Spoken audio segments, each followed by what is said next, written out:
My mom would be at all my sporting events. Let's say I was playing football, okay? My mother would be on the sidelines, and if the play on the field started going one way, my mother would run along like, Mike, get him, get him! I'd be like, oh my gosh. I'd get in the huddle with the other guys. They go, Mark, is that your mother? I go, no, I never saw her before in my life. See, the greatest gift my mother ever gave me, she believed in me. I have overdosed on drugs on 3 occasions where I should have been dead. But I believe I was kept here for a reason. You show me your friends, I will show you your future. How do I know this? I hung out with losers, and I became the biggest loser of them all because I gave up everything I dreamt about as a little boy because of who I chose to surround myself with. My friends would drive me home at 2, 3, 4 in the morning. We'd be drunk and high, laughing in the car. We'd pull up in front of my house in New York. They go, Mark, the light's on. I go, oh man, my mother's up. See, my mom wouldn't go to bed until she knew her son was still alive.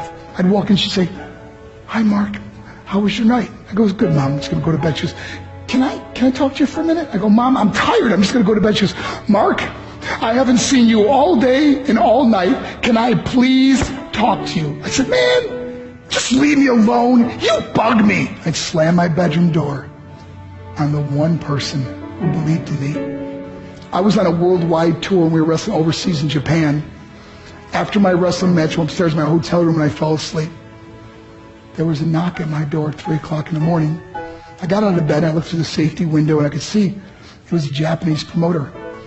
So I opened the door and he said, Mark, you need to call home. There's been an emergency.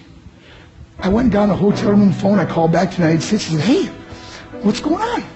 I said, Mark, I don't know how to tell you this. I said, just tell me what happened. I was going to start crying. They go, Mark, I can't tell you. I said, just say it.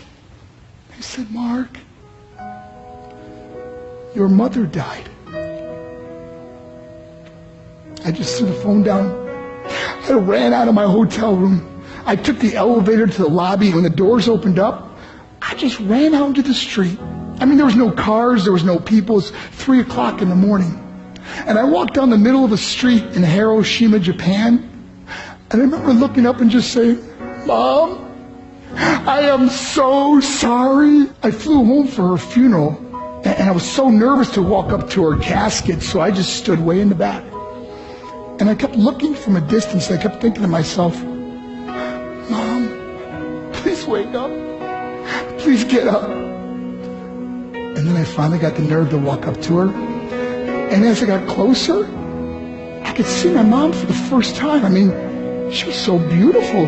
She was dressed in white. I mean, she looked like an angel. And I just stood over and I said, Mom, you are my hero. Everything I am, everything I hope to be was because of you. You loved me so much, you gave me a life. You're the only one that ever believed in me. How did I repay her? By getting drunk, by getting high, by getting stupid, by hanging out with losers? For what? All she ever wanted to do was talk to me. I wish I could talk to you now, Mom. I wish you could see what I'm doing. Why couldn't I have been a better son? We are defined by our choices. But if you surround yourself with people involved in drugs and alcohol and pills, it's a dead end. I'm not here to preach to you. I'm here to tell you I lived that life. It leads to broken hearts, broken relationships, broken dreams, and death. For what? To get high?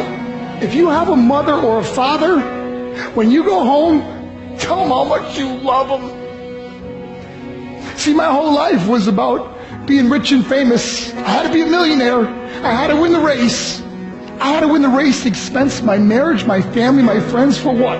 To be all alone in the world? I learned what is truly important, and that is how precious this gift of life is, and our families, and how quickly it can be taken away.